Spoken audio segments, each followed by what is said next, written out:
So ఈరోజు ఎట్టకేలకు మిథున్ రెడ్డి అయితే సిట్ విచారణకు హాజరయ్యారండి. నిన్న విజయసాయి రెడ్డి గారు మిథున్ రెడ్డి గారి పేరు వెల్లడించడంతో కావచ్చు, లేకపోతే అంతకుముందు కూడా ఆయన పేరు వస్తుండటం వల్ల సిట్ అధికారులు అయితే పిలవడం జరిగింది. మిథున్ రెడ్డిపై సిట్ అధికారులు దాదాపు 30 వరకు ప్రశ్నలు సంధించారు అని చెప్పి తెలుస్తోంది. సో ఆయన ఎలాంటి సమాధానాలు ఇచ్చుంటారంటారు, మీరేం చెప్తారు? మిథున్ రెడ్డి ఏం సమాధానాలు చెప్పుంటాడు అంటే, తెలీదు, గుర్తులేదు, మర్చిపోయాను అనే చెప్పుంటాడు.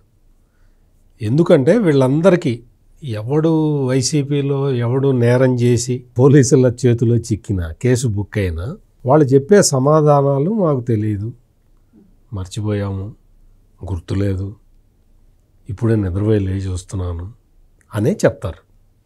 అదే వాళ్ళకి అక్కడ ట్రైనింగ్ ఇస్తారు. మొదటి నుంచి అదే గోల. రాప్తాడులో హెలికాప్టర్ ఆగిపోతే ఆ పైలట్కి కో పైలట్కి నోటీసులు ఇచ్చారు పోలీసులు. వాడి దుంపదేగా కో పైలట్ వచ్చి వాడు చెప్తాడు నాకు తెలీదు, గుర్తులేదు, మర్చిపోయానని చెప్తాడు. అంటే ఎంత ఏ లెవెల్లో ట్రైనింగ్ ఇస్తున్నారో మొత్తం మనం అర్థం చేసుకోవచ్చు. ఈ మద్యం కుంభకోణంలో నాకు తెలీదు, గుర్తులేదు అన్నా కానీ అక్కడ మొత్తం వాంగ్మూలాలు చాలా ఉన్నాయి, రికార్డెడ్ ఎవిడెన్స్ చాలా దొరికింది. మొత్తం వాసుదేవరెడ్డి అంటే బ్రూవరీస్ కార్పొరేషన్ ఎండీగా పనిచేసిన వాసుదేవరెడ్డి మొత్తం సమాచారాన్ని వెల్లడించాడు. మొత్తం పోలీసులకి వాసుదేవరెడ్డి ఎవరెవరు ఎక్కడికి వెళ్ళింది, డబ్బులు ఎట్లా వచ్చింది, ఆ డబ్బులు ఎట్లా వసూలు చేసింది, ఆ డబ్బుల్ని ఎట్లా సూట్ కేసుల్లో పెట్టి ఎవరెవరికి ఇచ్చింది, అది మొత్తం పూలై ఎక్కడికి వెళ్ళినాయి మొత్తం వాసుదేవరెడ్డి చెప్పాడు. ఆ వాసుదేవరెడ్డిని పట్టుకోవటానికి ఆ వాసుదేవరెడ్డికి అంటే పోలీసులు ఎట్లా క్యాప్చర్ చేశారు అంటే, ఫస్ట్ వాసుదేవరెడ్డి వాళ్ళ పిల్లనిచ్చిన మామని పట్టుకున్నారు. వాసుదేవరెడ్డికి పిల్లనిచ్చిన మామని పట్టుకున్నారు. అతను వరంగల్కి సంబంధించిన ఆయన్ని పట్టుకొని చేస్తే మెల్లిగా బంగారం కొన్నది, లేదు స్థలాలు కొన్నది, ఇట్లా మొత్తం ఒక్కొక్కటి బయటకు వచ్చినాయి. మెల్లిగా వాసుదేవరెడ్డిని పట్టుకున్నారు. వాసుదేవరెడ్డికి చెప్పారు మొత్తం నువ్వు ఎట్లా జరిగిందో చెప్పు అంటే అతను మొత్తం చెప్పాడు. అంత 164 స్టేట్మెంట్ అని రికార్డ్ చేశారు. చేసిన తర్వాత ఇప్పుడు చెప్పు నీకేం కావాలన్నారు. సార్ నన్ను వదిలేస్తే నేను నా పేరెంట్ డిపార్ట్మెంట్కి వెళ్తా సార్ అన్నాడు. అంటే ఆయన పేరెంట్ డిపార్ట్మెంట్ రైల్వే వాళ్ళదనమాట. రైల్వే ట్రాఫిక్లో పనిచేస్తాడు ఇతను. వాస్తవంగా అయితే జగన్మోహన్ రెడ్డికి పరిచయం కూడా అక్కడే. ఈయన గుంతకల్లో పనిచేసేటప్పుడు రైల్వే వ్యాగన్లు ర్యాకులు అవి కేటాయించాలన్నమాట, పరిశ్రమలకు కేటాయిస్తారు. అట్లా భారతీయ సిమెంట్కి ర్యాకులు అవి కేటాయించేవాడు ఇతను. అట్లా బాగా పరిచయం అయి తెచ్చిపెట్టుకున్నాడు. ఆ వాసుదేవరెడ్డి మీద గుంతకల్లో ఉన్నప్పుడే చాలా కేసులు ఉన్నాయి, సిబిఐ కేసులు ఉన్నాయి అతని మీద, డబ్బులు తీసుకొని ర్యాకులు ఇస్తున్నాడని. మనకి బాగా అవినీతిపరుడు కావాలని మనం మొత్తం వెతికి వాసుదేవరెడ్డిని తెచ్చిపెట్టుకున్నాం. ఆ వాసుదేవరెడ్డి మొత్తం పోలీసుల ట్రాప్లో ఇరికి మొత్తం చెప్పాడు. మొత్తం చెప్పిన తర్వాత ఆంధ్రప్రదేశ్ ప్రభుత్వం అతన్ని రిలీవ్ చేసింది. అతను పేరెంట్ డిపార్ట్మెంట్కి వెళ్ళిపోయాడు, రైల్వేలో చేరాడు. రైల్వే వాళ్ళు ఇంకా పోస్టింగ్ ఇచ్చినట్లు లేరు, ఇస్తారో లేదో తెలియదు కానీ అది సపరేట్ స్టోరీ. ఇక్కడ ఏంటి అంటే నిన్న విజయసాయి రెడ్డి వచ్చి చెప్పిపోయాడు, అన్ని పేర్లు చెప్పి. ఆ పేర్లన్నీ ఎవరు చెప్పారు పేర్లు? మీరు విజయసాయి రెడ్డి చెప్పింది మొత్తం స్టేట్మెంట్ అంతా వినండి, మొత్తం క్లియర్ కట్గా. మీ దగ్గర ఆల్రెడీ పేర్లు ఉన్నాయి కదా, మీకు వాసుదేవరెడ్డి ఇచ్చిన సమాచారం ఉంది కదా, ఆ సమాచారం మరి కరెక్ట్ అనుకుంటాను అని చెప్పాడు విజయసాయి రెడ్డి. అంటే ఏంటి, ఇక్కడ వాసుదేవరెడ్డి ఇచ్చిన స్టేట్మెంట్లో ఈ పేర్లన్నీ ఉన్నాయి. ఇతను విజయసాయి రెడ్డి ఏం చేస్తున్నాడంటే రాజ్ కసిరెడ్డిని ఒక్కడనే టార్గెట్ చేస్తున్నాడు. రాజ్ కసిరెడ్డితో పాటు ఇంకొక 6 ఉన్నారు, వాళ్ళ పేర్లన్నీ కూడా చెప్పారు. వీళ్ళందరూ ఎవరు అంటే వాళ్ళ పేర్లు చెప్పేశాడు. అవినాష్ రెడ్డి పేరు వచ్చింది. అవినాష్ రెడ్డి అంటే ఆ అవినాష్ రెడ్డి కాదు, మనకి తెలిసిన కడప ఎంపీ ఉన్నాడు కదా, ఈ అవినాష్ రెడ్డి వేరు. ఈ పేర్లన్నీ వచ్చినాయి. ఈ పేర్లన్నీ వచ్చిన తర్వాత ఇప్పుడు పెద్దిరెడ్డి మిథున్ రెడ్డిని తీసుకొచ్చారు. పెద్దిరెడ్డి మిథున్ రెడ్డిని ఎందుకు తేవాల్సి వచ్చింది అంటే ఆల్రెడీ ఆ పేరు ఈ 161 స్టేట్మెంట్స్లో ఉన్నది, 164 స్టేట్మెంట్స్లో కూడా ఉన్నది. కానీ పోలీసులు ఎఫ్ఐఆర్లో పెద్దిరెడ్డి మిథున్ రెడ్డి పేరు పెట్టలేదు. ఇదే విషయాన్ని వాళ్ళు కోర్టుకు కూడా చెప్పారు, మేము ఎఫ్ఐఆర్లో ఈయన పేరు పెట్టలేదండి అని. నేరుగా ఆయన హైకోర్టు కొట్టేసి సుప్రీంకోర్టు దాకా పోయాడు. సుప్రీంకోర్టు దాకా పోతే ఆయన విచారణకు సహకరించమని ఆదేశాలు ఇచ్చారు.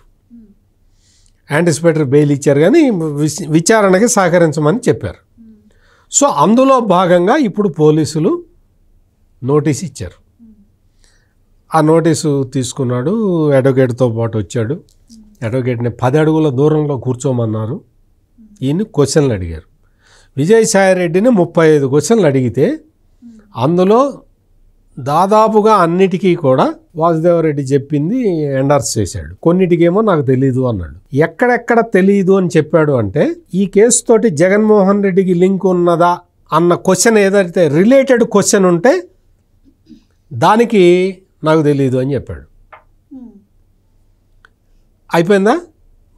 విజయసాయిరెడ్డి లోపల ఏం చెప్పాడో బయటికి తెలీదు, బయటకు వచ్చి వేరే విధంగా చెప్పాడు. లోపల ఏం చెప్పాడు, బయట ఏం చెప్పాడు అని మరి మీరు డిఫరెన్స్ మీకెట తెలిసిందండి అని మీరు అడగచ్చు. ఇవాళ వైవి సుబ్బారెడ్డి స్టేట్మెంట్ చూసిన తర్వాత నాకు ఖచ్చితంగా అనిపించింది విజయసాయిరెడ్డి మీద డౌట్ మొదలైంది. జగన్మోహన్ రెడ్డికి, వైవి సుబ్బారెడ్డికి, వీళ్ళందరికీ లోపల ఒకటి చెప్పాడు, బయటకు వచ్చి ఒకటి చెప్తున్నాడని చెప్పి వాళ్ళకి ఇప్పుడు ఉప్పు అందింది. ఇప్పుడు పెద్దిరెడ్డి మిథున్ రెడ్డిని క్వశ్చన్లు అడుగుతారు కదా, ఈ క్వశ్చన్ పేపర్ని పెద్దిరెడ్డి మిథున్ రెడ్డి నీట్గా రాసి జగన్మోహన్ రెడ్డికి పంపిస్తాడు. అన్నా నన్ను ఈ క్వశ్చన్లు అడిగారన్నా అని. ఈ క్వశ్చన్లన్నిటికీ విజయసాయిరెడ్డి ఏం చెప్పుంటాడో రిలేట్ చేసుకుంటారు వీళ్ళు. అంటే క్వశ్చన్ పేపరు ఆన్సర్లు ఏం రాశాడో మిథున్ రెడ్డి కూడా చెప్పడు జగన్మోహన్ రెడ్డికి.